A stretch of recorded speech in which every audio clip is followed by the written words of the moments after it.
اس کا نام امیر زادی تھا۔ وہ کسان زادی تھی لیکن شکل و صورت سے اچھی تھی۔ جو میرا ماموں زاد وسیم خان اس پر مر مٹا تھا۔ ممانی کا بالکل ارادہ نہ تھا کہ وہ امیر کو بہو بنا کر گھر لے آئے۔ اسے تو اپنی بھانجی کو بہو بنانے کا ارمان تھا۔ وسیم نے باپ کو بتایا کہ وہ خان زادی سے شادی نہیں کرنا چاہتا تو ماموں کی باتیں کھل گئیں۔ بولے بیٹا تو بتا پھر تمہارا رشتہ کہاں کروں؟ بابا میرو آپ کو کیسی لگتی ہے؟ وہ بہت اچھی لڑکی ہے، میں اس سے شادی کرنا چاہتا ہوں، آپ اس کے چاچا سے بات کرو۔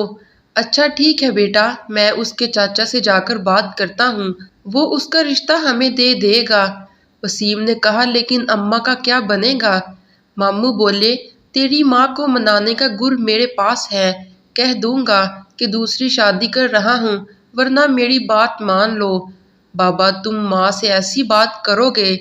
ارے سچی تھوڑی ہی ایسا کرنے چلا ہوں، عورت کو منانے کا ایک یہی تو حربہ ہے، تم فکر نہ کرو، سمجھو معاملہ طے ہو گیا۔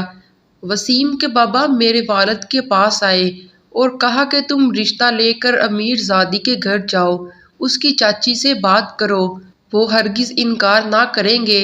بات بھی صحیح تھی، امیر کے چاچا سے والد صاحب کی گہری دوستی تھی، ہر بھلے برے وقت میں ان کے کام آتے تھے۔ میرا اور اس کا بچپن ایک آنگن میں گزرا، میں اسے پیار سے میرو کہتی تھی۔ اس کے چاچا چاچی بے شک اس کے سرپرست تھے لیکن سگے ماں باپ کا کوئی بدل نہیں ہوتا۔ وہ کہتی مجھے تو یہ بھی نہیں معلوم ان کی شکل و صورت کیسی تھی۔ کبھی کبھی وہ رو پڑتی تھی، میں اس کو چپ کراتی۔ ہم ایسے گاؤں میں رہتے جہاں کے رسم و رواج آج کے دور میں بھی عجیب و غریب تھے، میاں بیوی کے درمیان توازن نہ تھا۔ ماموں نے بیوی سے اپنی بات منوا لی اور وہ امیر زادی کی شادی وسیم سے کر کے اس کو بیاہ کر گھر لے آئے۔ وسیم کی تو وہ چاہت تھی مگر گھر والوں کے سامنے غصے سے میرو سے ہم کلام ہوتا تھا۔ ہمارے یہاں تو دوسری شادی کرنے والے مرد کی پیٹھ ٹھونکی جاتی تھی، اگر شوہر اچھی طرح بات کر لیتا تو اس کی شامت آ جاتی۔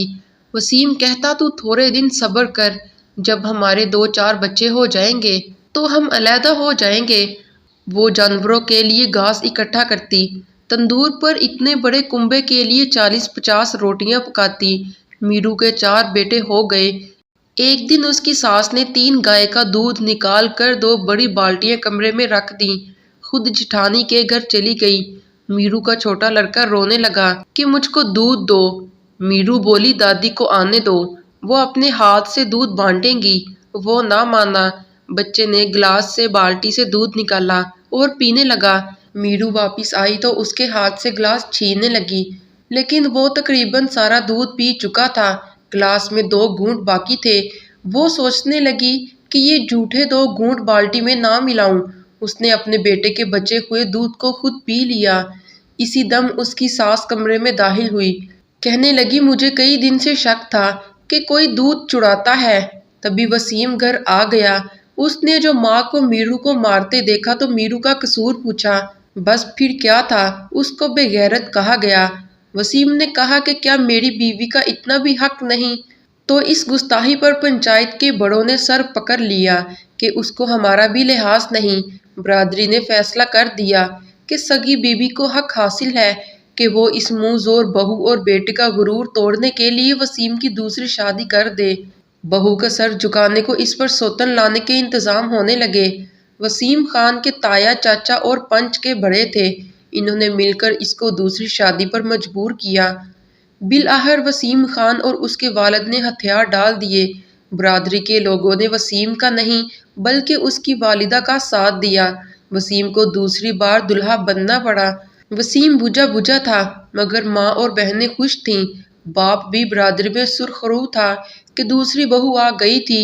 یہ نئی بہو سگی بیوی کی وہی بھانجی تھی جس کو دیکھنے کے اسے ارمان تھے۔ ارمان پورا ہوا۔ میرو نے نئی دلہن سے کوئی جھگڑا نہ کیا، وہ اپنے گھر سے بھاگ کر تو اس کے گھر میں نہیں آ گھسی تھی۔ وسیم نے دوسری شادی برادری کے دباؤ میں آ کر تو کر لی تھی لیکن وہ اپنی نئی نویلی دلہن سے بات نہیں کرتا تھا۔ انسان اپنے دل کے ہاتھوں مجبور ہوتا ہے۔ وسیم بھی مجبور تھا کہ اس کی اس کشمکش میں گھر جہنم بن گیا۔ بچے الگ پریشان تھے، وسیم بدلا اور نہ اس کا پیار کم ہوا۔ نئی آنے والی کے نصیب میں تو شوہر کے پیار کی وہ دولت نہیں تھی جس سے اس کی جھولی بڑی ہوئی تھی۔ بالآخر ایک اور چال چلی گئی۔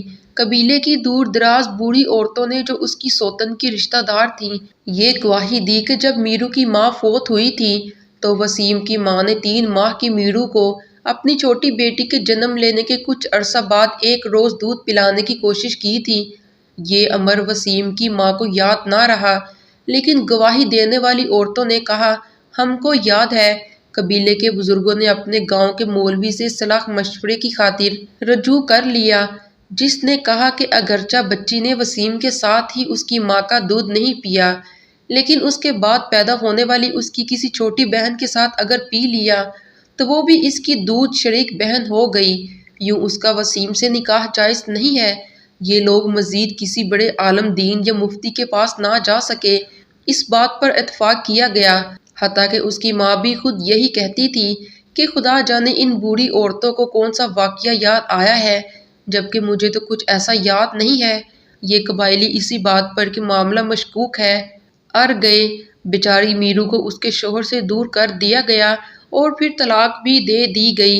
اس کے بعد جب تک میرو زندہ رہی تو وہ اپنے شوہر کی شکل نہ دیکھ سکی۔ اس علیحدگی کے بعد اس کو کبھی کسی نے ہنستے نہ دیکھا۔ علیحدہ مکان میں رکھا گیا اور خرچہ بھی دیا جاتا تھا، لیکن وہ وسیم سے نہیں مل سکتی تھی۔ پسند ساتھی تو اس کی پہلی بیوی میرو ہی تھی۔ ناظرین، کہانی اچھی لگے تو ویڈیو کو لائک کر کے چینل کو سبسکرائب کر دیں۔ ویڈیو کو دیکھنے کا بے حد شکریہ۔